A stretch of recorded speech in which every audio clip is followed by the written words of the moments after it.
Okay, let's get started on the pattern pieces. First of all, I need to explain that these patterns were designed to fit the Pleasantville dolls. The Pleasantville Company dolls were a little bigger than the now American girls, especially Samantha. Some of them were smaller, some of them were bigger. Some of the dolls just weren't the same size. So for the Journey Girls, what I've done is I've gone ahead and printed everything at 90%. 90% for this pattern fits perfect for the for the Journey Girls. Now for the American Girls, I think that if you print this pattern at 100%, it's going to be too big. So, for the American Girls. So if I were you and I was making this outfit for the American Girls, I would print the pattern out at probably 95%, and it'll probably fit your American Girls just fine. It'll be not too snug. I think it'd fit just about perfect. So 95% for American Girls, 90% for Journey Girls. But if you do go with the 90% for the Journey Girls, you're going to have to add some space to the skirt.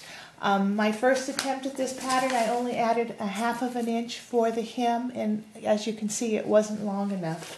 So then for this one that I'm going to do on the video, I added 1 1/4 inches for the hem for the Journey Girl.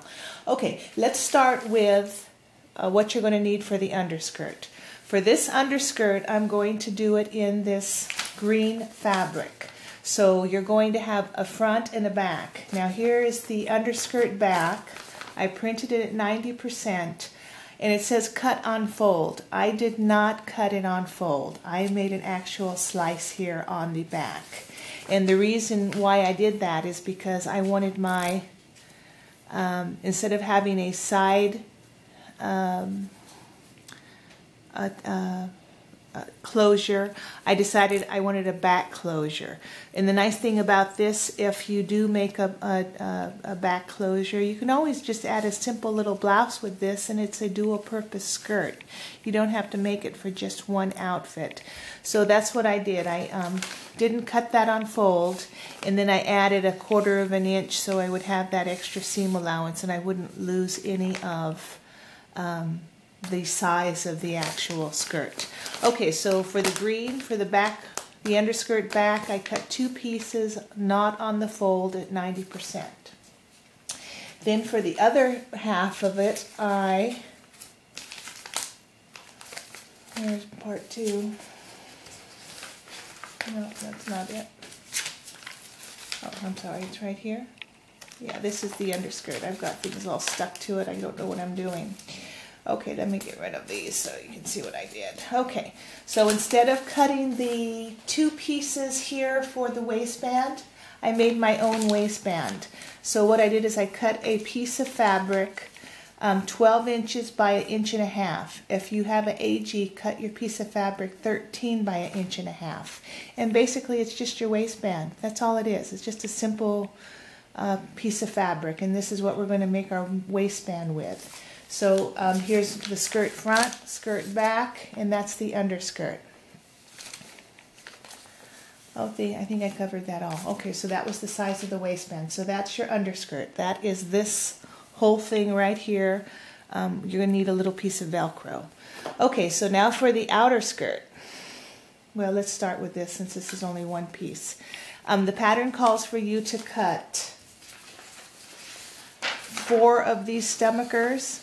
Don't cut 4. Just, unless you want to make a whole bunch of stomachers, you can only make 2 for the video. I only cut 2 out for the video, but it says to cut 4. The reason it says to cut 4 because they want you to do a couple different designs, but I'm just going to do 1, so I only cut 2 of the stomachers.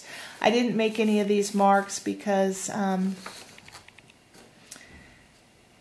I just didn't, because I haven't put any snaps on for any reason anyway, and by the time you sew it together, you're not going to see where your marks were anyway, so you might as well just make your marks after you've got everything all sewn together. So that was your stomacher. Okay, so now for the front of the dress, we're going to need our 2 front pieces and our 2 back pieces. So I followed that instructions completely. The only thing different that I did was I added the 1.5" hem on the front and the back of the skirt. But other than that, I made no other changes. Here is what I was telling you about the pocket openings.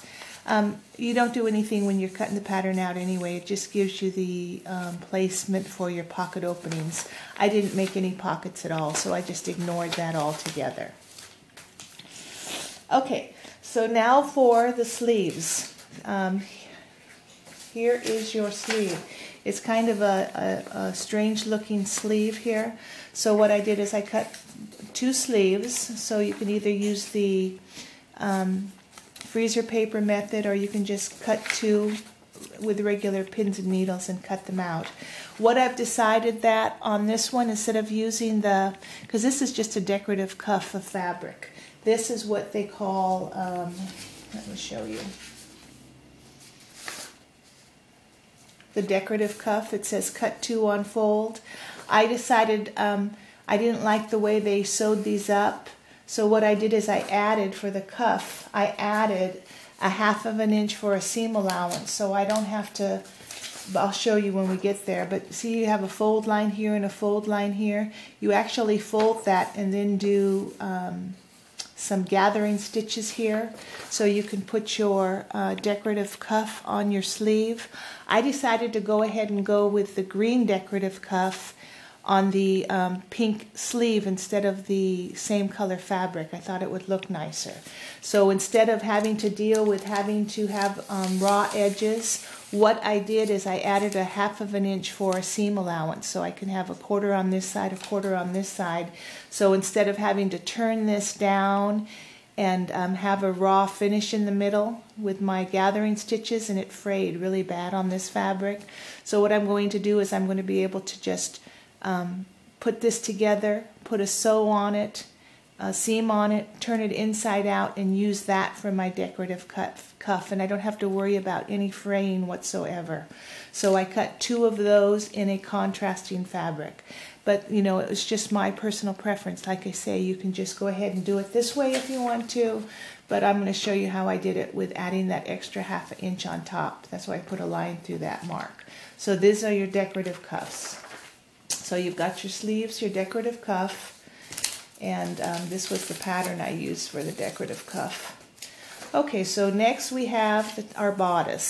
Now our bodice consists of, usually you have a front blouse and you have a back blouse, back of the blouse. The only thing different in this pattern is they've added a side seam that you're going to sew here and open it up to make your front bodice. Because there's that little curve and they wanted that to get into the waistband. That's why they want you to do that bodice side. Okay, so the top of the bodice, this right here, consists of the bodice back, your 2 bodice sides, which go this way, and then your bodice front. And that's what's going to be attached here to, you're going to sew like this to the bodice front. So that is your bodice. Okay, so so that would be this part right here on the part of the dress, this bodice right here. So you're going to have a facing to hold because you'll have raw edges without it. So your facing consists of your back facing here and then your 2 side facings. So as far as the notches go, I usually don't cut out notches, but I cut out notches this time so you could see how things fit together. I didn't do all the notches, but I did a lot of them so you could see what I mean. Like here, you might not know that, well, this one's pretty easy. You know that the flat piece gets connected to the other flat piece like that. But that's all your pattern pieces. So I've decided to go with this lace. I'm going to go with the flat lace, and I'm going to do my own gathering. So I'm going to use the same lace for, the only thing I didn't cut out, which you may want to cut out if you want to make the pattern, is your piner cap, I don't know how they pronounce it. But that's where all that extra lace goes, is on the top of the cap. I mean, if you want to be specific to that era of 1774 in colonial Williamsburg, nobody went around without a cap of some kind, whether it was just a little lace on the top of your head. So if you want to cut that out, you can, but you're going to want to cut it out in white, probably white fabric. And then all they do is put it on with bobby pins. So all you're doing is, it says put your bobby pins here, so you can just pin it on the doll's head. So I didn't even bother with it.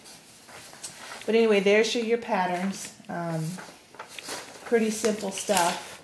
So I'm going to go ahead and get started with the sewing. And I'm going to try and, like I said, I'm going to try and follow along directly as the pattern says, but we'll start with step 1 and go down from there.